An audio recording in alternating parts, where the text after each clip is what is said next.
Okay, in this video we're going to look at inverse functions. So here we have a function, and we want to find. At the moment, we know if we're given an input, we can find the output. So we go in with the x value, which is our input, i.e. from the domain, and we get our output on the range here. So what I'm saying is an inverse function. Let's say we've got our output, we know what the output is. Can we find out what the input would have been? So therefore we're going to switch this round. We're going to, instead of knowing our x value, we know our y value and we want to get our x value. Whereas before we knew our x value and we wanted to get out our y value. Now what we're essentially doing is we want to change this to be the object of our function, the thing we put in. So therefore this will flip down to the x-axis and the answer will flip to the y-axis if we change the function into an inverse function. Remember, with functions, you start from one place and you go to another. Right? You map from here to here. Now what we're saying is, at the moment, we've got x mapping onto y. We want to change it so that the y now maps onto the x values. So essentially what we're going to do is flip the x and y axes round. We're going to flip them, and therefore reflect in the line y equals x. So let's just look at that process on autograph. So let's just draw the line y equals x on autograph. This is the function I had previously. This is actually y equals x cubed. Now what I'm going to do to this function, there's a snazzy little function on here which allows me to flip it or reflect it in the line y equals x. And there we go. The purple line reflects into the line y equals x. And you can see how this has been reflected. So now, if I put this value in, I get out what the original value was earlier. So if I put 2 in, I can find out what the x would have been on the original function. So the what would have produced the 2 from x? I can put 2 in and find out what that x would have been from the inverse function. But how can we find the equation of this inverse function normally? We don't really want to have to spend our time drawing graphs. So let's take an easier example. We're going to look at f is such that x goes to x plus 2. So what I'm going to do is, remember x plus 2 is what you plot on the y-axis. So I'm going to call that y equals x plus 2. Now I want to flip the y and the x round, so therefore instead of the y being the subject, I'm going to make x a subject, and to do that I take away 2 from both sides. So y minus 2 equals x. So this is now the subject. Okay, so if we put in our y value, we can find out our x value. So if we put in the output, we can find out what the input would have been. So therefore the function for this, now we give the function a special notation for inverse function, f minus 1, to give us the inverse function. So f would be, if we stick with x's in our notation, goes to this new thing. And we're going to replace that y with x minus 2. And that is our inverse function. Well, let's try something a bit trickier.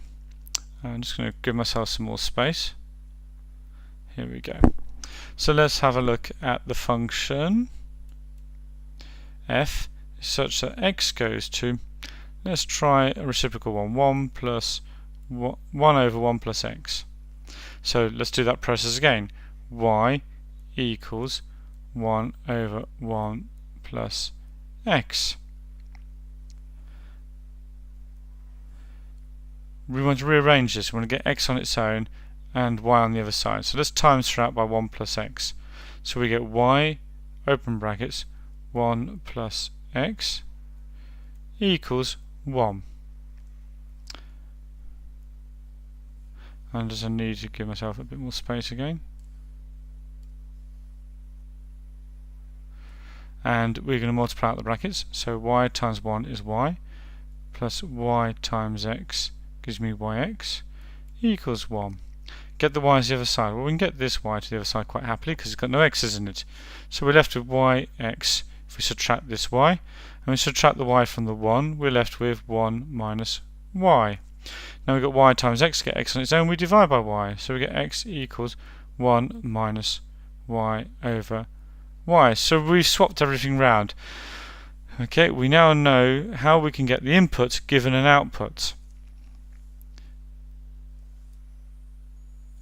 And if we want to do that in a function notation, remember we're going to call it f minus 1, inverse function, such that x goes to, now we just place all these y's with x's, 1 minus x over x, because we always stick with the same thing. We're going to say what, if we put this in, what it becomes.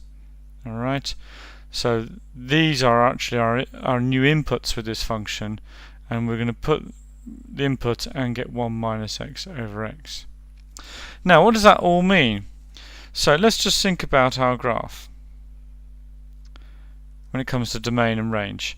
Normally this is our domain where we put stuff in, and our range ends up on the y-axis.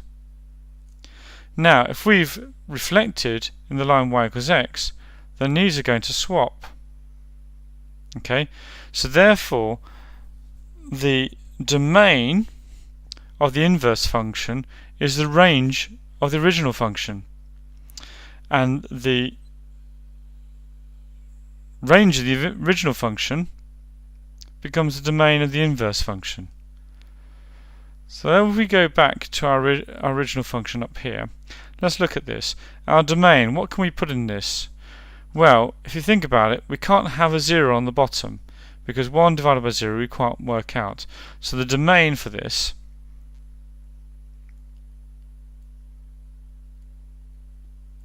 is going to be x is a member of the reals, such that x is not equal to minus 1. And then when we put this in, we can get the range out of this. Now it's quite useful to draw a sketch of this. This is where your graphical calculator will come handy. Let's just clear all these graphs here and show how we can easily use our graphical calculator to help us to find the range. So if I put the equation, so my equation was y equals 1 divided by, open brackets, 1 plus x. Okay, that was the graph, and we can see there was the value that we couldn't put in. We couldn't put in minus 1, and we have an asymptote here, right? The line never crosses it, and we could draw that asymptote here. Now what we notice is also the line never crosses the x-axis. Let's see how we could have looked at that in the original equation. If we look at this in the original equation, what we're talking about is what happens as x gets very big. Well, as this gets very big, this also gets very big. 1 plus x is going to be very big, and 1 divided by a very big number is a very small number. It gets closer and closer to 0, but never actually makes it. And if this is negative and very big, again, this is going to be a very big negative number, which when you do 1 divided by a very big negative number, will get you coming closer and closer to 0, but from below. Let's look back at the graph. So as we get very big, we get closer and closer to 0 from above. And as we very big negative size, the magnitude of the negative values, we get closer and closer to 0 from below. So we can see that x can't equal 0 in the range. So our range here is x is a member of the reals, such that x is not equal to 0. Or in our graph case, you may be quite happy to say y is a member of the reals, such that y is not equal to 0 if you're thinking about it in graphical terms. Now, remember what I said. Here's the domain of our original function. Okay, the domain of the original function, x is a member of reals, such that x is not equal to minus 1. Let's look at this function now. Let's just draw that. So we're going to draw, well, actually the easy way to draw it, if you think about it, is to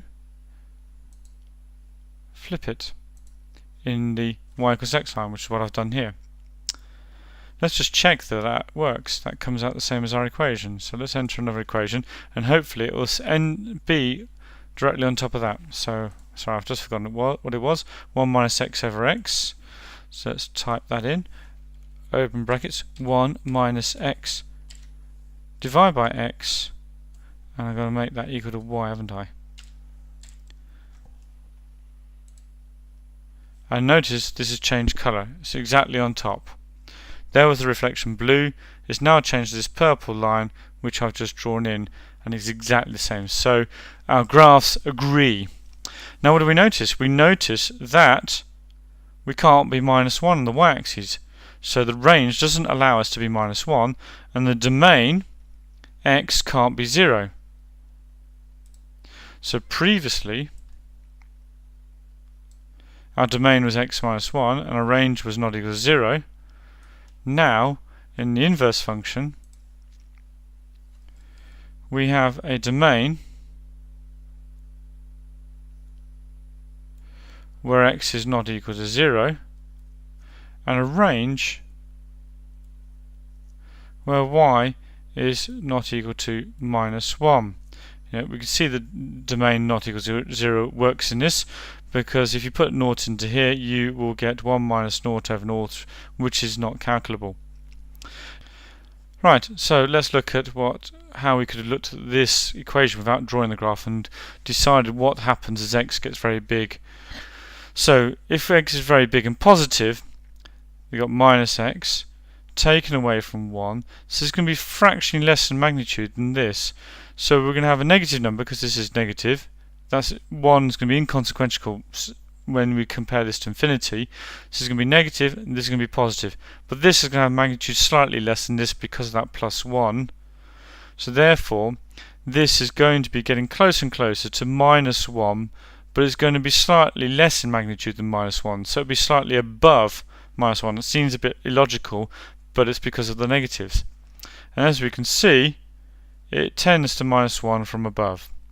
And we could use the same argument to work out this is going to tend to minus 1 from below. So we can see from the equation again why the range is y equals minus 1. So the crucial thing to spot is when you're doing these questions, know how to find the inverse. So make y equal to the function, rearrange to make x a subject, and then whatever you got is your new function. Remember, if you've managed to work out the domain and range initially in the question, then you can cheat to get the domain and range for the inverse function. You just swap them round.